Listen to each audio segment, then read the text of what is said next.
teman-teman, kembali lagi ke saya Jenita. Hari ini kita akan membahas materi tentang interaksi dalam ekosistem. Baiklah, mari kita lanjut. Pengertian ekosistem. Ekosistem adalah sistem ekologi yang terbentuk dari hubungan timbal balik tak terpisah antara makhluk hidup, komponen biotik dengan lingkungan tak hidupnya, dan komponen abiotik dalam suatu area tertentu dalam membentuk kesatuan utuh yang paling mempengaruhi untuk mencapai keseimbangan, stabilitas, dan produktivitas. Lingkungan hidup ekosistem mencakup seluruh organisme hidup dengan lingkungan fisik seperti tanah, air, udara, matahari yang berinteraksi secara dinamis dari skala kecil setetes air hingga skala besar seperti hutan hujan. Dan ada juga komponen-komponen ekosistem.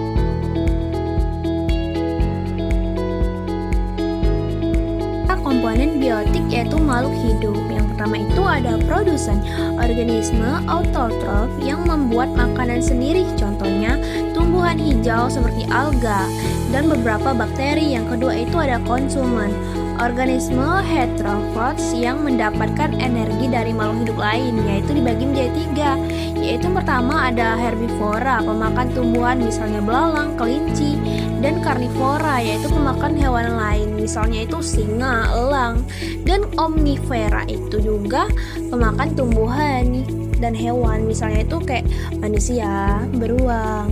Yang ketiga itu decompositioner, yaitu penguraian, yaitu mengurai-urai sisa-sisa makhluk hidup yang mati, contohnya itu bakteri dan jamur. Dan ada juga yaitu komponen abiotik, yaitu faktor tak hidup, cahaya matahari sumber utama untuk fotosintesis, dan air laut media penting dan untuk reaksi kimia tumbuhan makhluk hidup. Dan udara mengandung gas penting seperti oksigen untuk bernafas dan karbon dioksida untuk fotosintesis. Dan ada tanah tempat hidupnya sumber mineral dan bagi tumbuhan. Dan suhu mempengaruhi aktivitas makhluk hidup. Nah, integrasi dalam ekosistem itu rantai makanan dan jaring-jaringan makanan itu aliran energi dan materi melalui produsen, yaitu konsumen dan devolutioner. Nah, interaksi kompetensi ini predasi pemangsa, simbiosis, mutualisme, dan komplexisme, dan ada juga paratilisme. Nah, untuk jenis-jenis ekosistem itu ada jenis utama dibagi menjadi ekosistem alami terbentuk alam seperti hutan, laut, rumput, dan gurun, dan ekosistem buatan dibuatan manusia itu seperti sawah, waduk, atau perkebunan. Dan ekosistem alami lebih lanjut itu terbagi menjadi ekosistem darat. Nah, ekosistem air akuatik yang masing-masing mempunyai subjenis seperti hutan, tropis, taiga, tundra, danau, sungai, dan laut. Nah, yang pertama itu ada ekosistem alami, yaitu naturalisme, terbentuknya secara alami tanpa campuran tangan manusia. Ekosistem darat dipengaruhi oleh iklim dan kondisi tanah. Ada juga hutan-hutan tropis, hutan gugur, taiga, dan conifera. Nah, itu padang, sawah, area, dan lubus, dan dominal. Nah, ada juga gurun, yaitu sangat kering dengan sedikit vegetasi. Dan ada juga tundra, sangat dingin dan di kutub itu puncak gunung.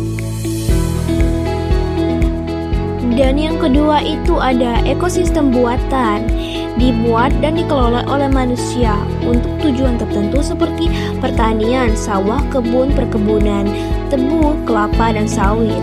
Perairan buatan itu waduk, bendung, kolam ikan, dan akuarium. Dan permukiman itu seperti kota dan desa.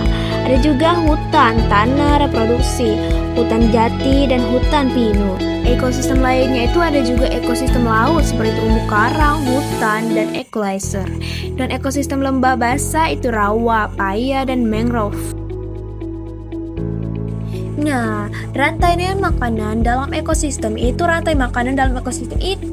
urutan makanan yang memakan yang menunjukkan aliran energi dari suatu makhluk hidup ke makhluk hidup lain, dimulai dari produsen, lalu konsumen. Nah, hingga pada akhirnya diuraikan Dan proses ini menciptakan keseimbangan ekosistem, di mana di setiap tingkatan itu memiliki peran penting, seperti pada contohnya itu rumput, belalang, katak, dan ular, elang, dan lain-lain, yaitu dengan cara penguraian. Manfaat ekosistem ini sangat vital bagi kehidupan karena menyediakan kebutuhan dasar seperti makanan, air bersih, dan udara yang menjaga keseimbangan alam dan siklus kehidupan, mengatur iklim dan menyerap karbon, menjadi sumber daya, obat-obatan, bahan baku, habitat sawah liar, dan serta memberikan manfaat ekstraktif gas. Dan reaksi ini untuk kesejahteraan manusia secara fisik dan mental. Nah, ancaman terhadap ekosistem ini, ancaman utama terhadap ekosistem meliputi beberapa faktor dan bencana alam dan aktivitas manusia seperti polusi, deforestation, pengundulan hutan, perubahan influencer, sumber daya berlebihan, perubahan iklim, spesies, inovasi, keseimbangan, menghilangkan habitat, serta menyebabkan kepunahan keanekaragaman hayati. Ancaman ini berdampak signifikan sebenarnya pada kualitas air, udara, dan mengganggu beberapa spesies hidup. Untuk upaya pelestarian ekosistem juga, upaya ini mencakup tindakan primitif dan evolusioner seperti rebiosis, pengolahan sampah, penggunaan energi dan terumbukan, konvensional keragaman hayati, menjaga habitat, lengah buruh liar, serta edukasi dengan tujuan menjaga keseimbangan alam, menjadi spesies dan memperbaiki kerusakan lingkungan melalui pendekatan atau habitat serta reproduction lahan basah seperti gembus dan mangrove. Itu terdapat di hutan mangrove.